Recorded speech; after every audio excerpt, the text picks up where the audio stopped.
Alors nous voilà repartis pour un énième traité. Vous aurez noté que depuis Maastricht, c'est toujours la même histoire. On a un traité qui est parfait. Parfait à la signature. C'est l'euphorie, c'est la parousie de l'Europe. Et puis quelques jours après, au moment de la ratification, c'est un ratage. Il faut le reprendre.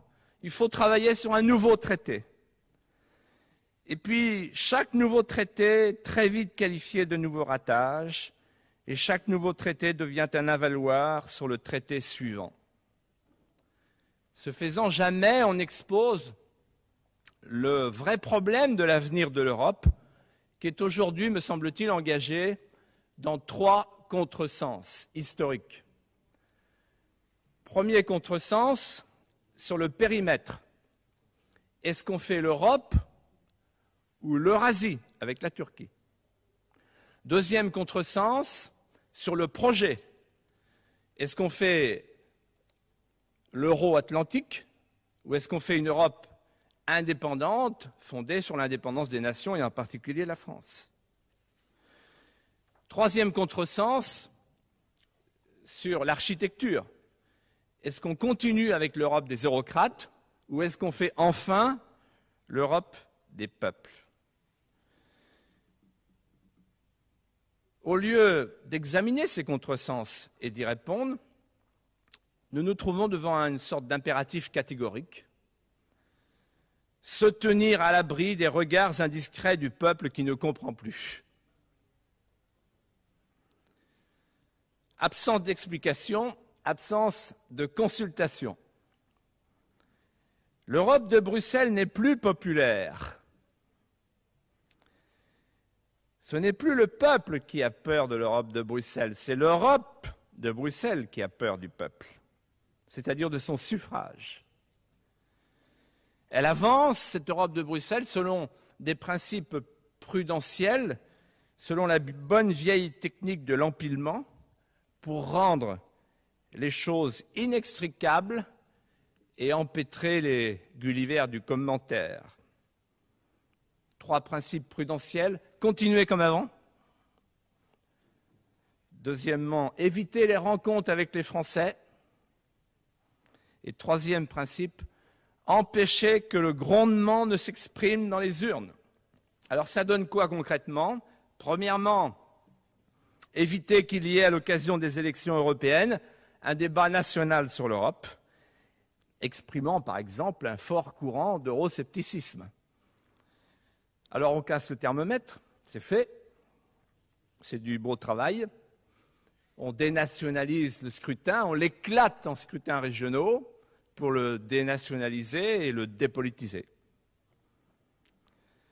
Deuxièmement, éviter que les Français ne soient amenés à se prononcer sur le principe de l'élargissement. On se souvient de Georges Pompidou qui avait proposé aux Français la question de l'adhésion de la Grande-Bretagne. On aurait pu imaginer, personne ne l'a évoqué, je l'évoque, que les Français se prononcent sur l'élargissement. Troisièmement, éviter à tout prix, naturellement, une consultation sur l'adhésion de la Turquie. Alors là, la recommandation du dernier sommet, je crois que c'est Copenhague, est très intéressante. Décaler, décaler, décaler, décaler pour mieux sauter. C'est-à-dire empêcher à tout prix, je crois même que c'est la France qui l'a demandé, toute coïncidence de calendrier entre la négociation et les élections européennes. Des fois qu'il y aurait un vase communicant. Alors, en juin, les élections européennes, en décembre, la négociation.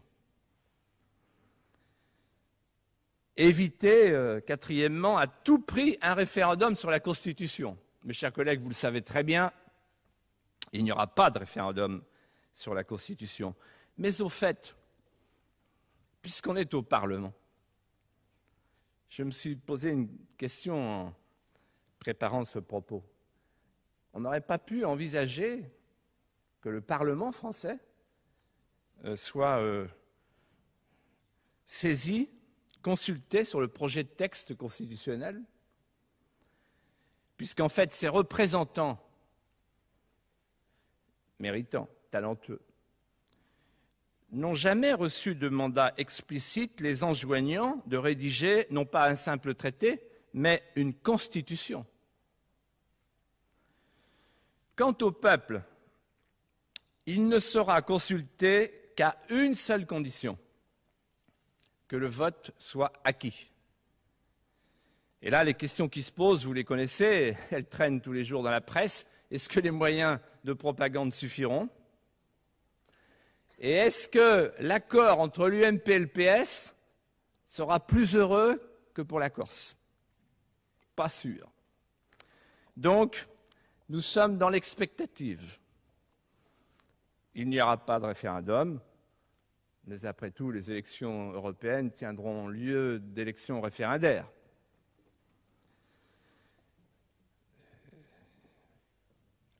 Il paraît impensable, je le dis avec gravité, que le peuple français, quoi qu'on puisse penser par ailleurs de cette Constitution, il paraît impensable que le peuple français, qui a été appelé à adopter par référendum la Constitution de la Ve République, ne soit pas appelé, parallélisme des formes oblige, à adopter également par référendum la Constitution qui va venir la surplomber et, pour tout dire, s'y substituer. Alors on comprend le sentiment de frustration des Français dont je veux me faire ici l'écho, puisque les Français sentent bien que la construction européenne est mise à l'abri du peuple. Oui, il y a un grand malaise. Je voudrais exprimer ce malaise et essayer de l'expliquer. Pourquoi est-on passé en quelques années de l'enthousiasme de commande, au moment de Maastricht, à l'incompréhension, et aujourd'hui de l'incompréhension au désarroi? Il me semble que la première raison, c'est que la perte de souveraineté n'est plus reçue comme une abstraction. Elle est ressentie aujourd'hui comme une mutilation concrète et douloureuse. On a cru longtemps que le concept de souveraineté, c'était une bataille de juristes, la compétence de la compétence, sans grande portée pratique. Vous parlez de souveraineté, mais on ne comprend pas. Soyez concrets. Qu'est-ce que c'est ? Ah, aujourd'hui, les choses ont changé. À l'époque, c'est vrai qu'on citait toujours les mêmes exemples. La chasse et les fromages. Et on ajoutait petit malheur catégoriel pour grand bien collectif.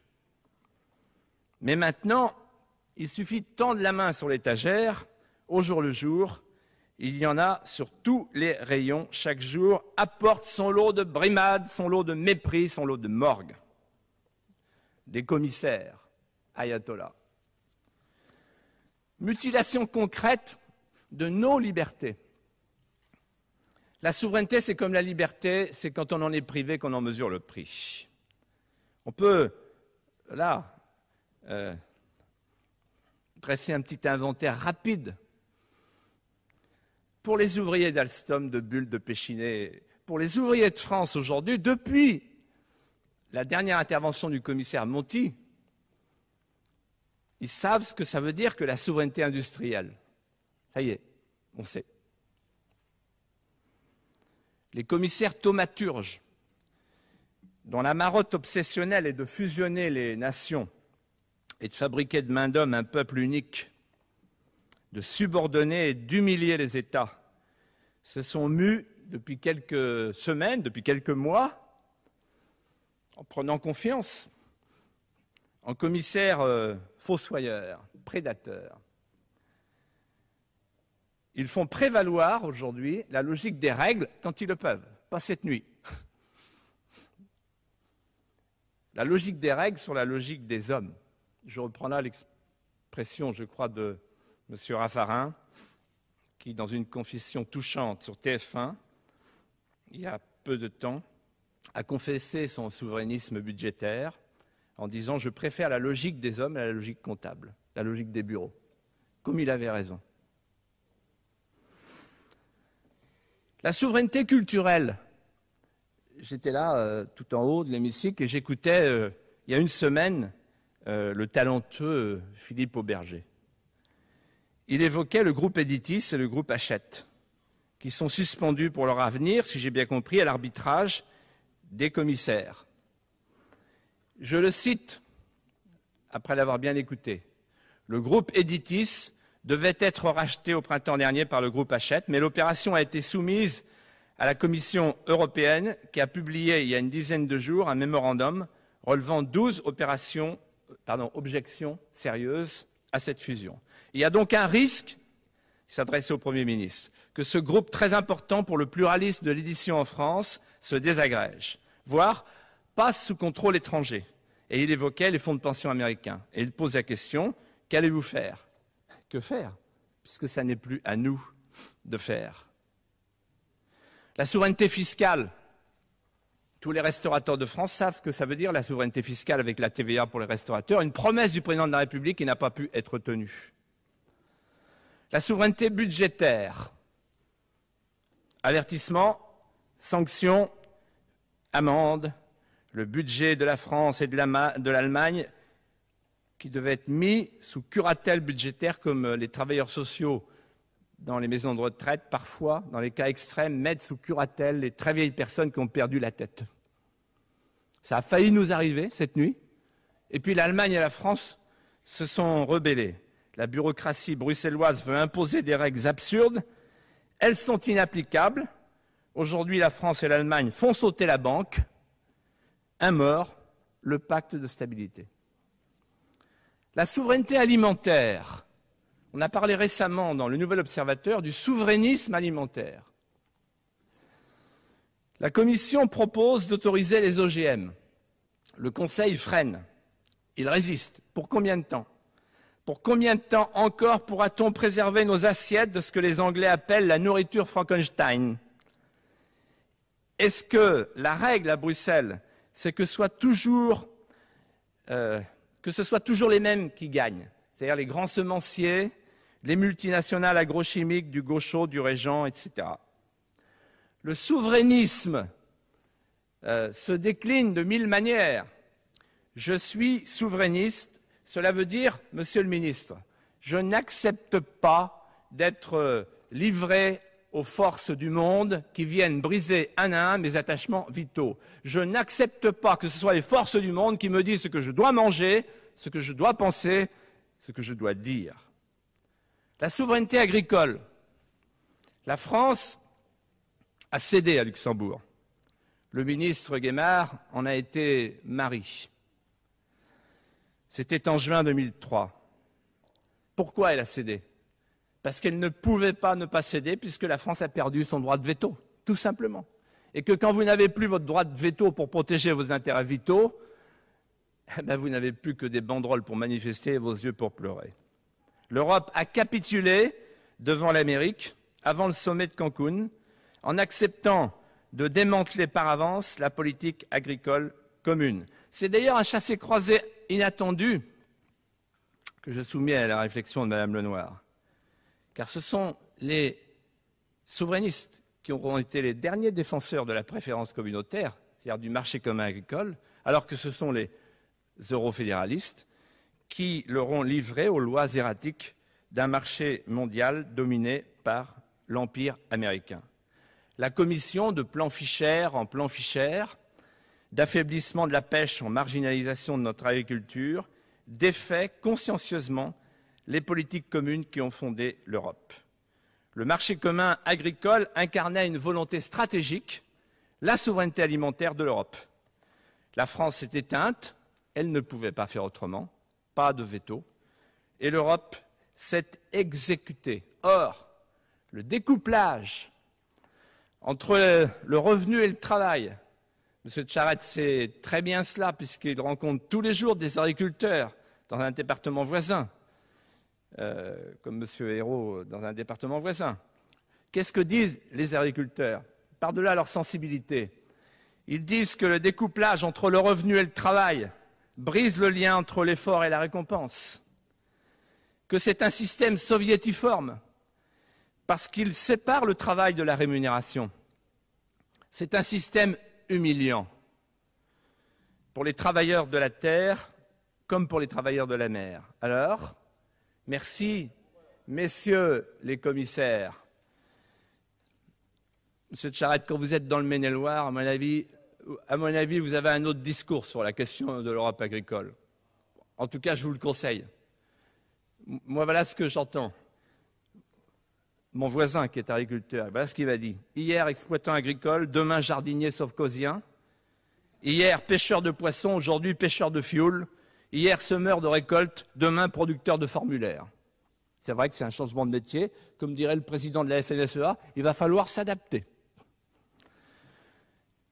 Et nous n'aurons plus qu'à accroître nos achats de soja américain, nos génétiquement modifiés, nos achats de blé canadien, de lait néo-zélandais, de viande bovine argentine, il paraît qu'elle est très bonne. La sécurité des approvisionnements de l'Europe sera désormais à la merci, c'est pas moi qui le dis, c'est M. Fischer, mais ça a l'air de le satisfaire, à la merci d'une sécheresse en Australie, de troubles en Ukraine, d'un embargo américain, d'une crise en Argentine, d'une épidémie de fièvre afteuse en Nouvelle-Zélande, etc. Pendant que nous aurons transformé nos agriculteurs résiduels en jardiniers fonctionnalisés, en forçats dans l'intensif et en planteurs de primes. La seule Europe qui existait vraiment, elle est défaite. Et c'est un terrible échec pour l'Europe et pour la France que celui de Cancun. Ainsi résumé par le commissaire Lamy, le négociateur européen. Je cite, « Nous avons imposé aux agriculteurs européens un sacrifice inutile. » Son postulat est une curiosité qu'on peut ainsi résumer. On est mieux défendu quand on n'est pas défendu par soi-même. Il n'a cessé de nous répéter avant Cancun, je reprends son expression parce qu'elle est savoureuse, Cancun sera un match entre éléphants.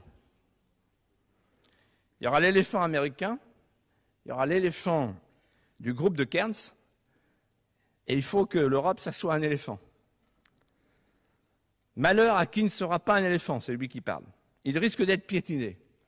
Eh bien, en fait d'éléphant, l'éléphant européen était plutôt un bitard poitevin, corps de saumon, tête de fouine et queue de dindon ou de baudet.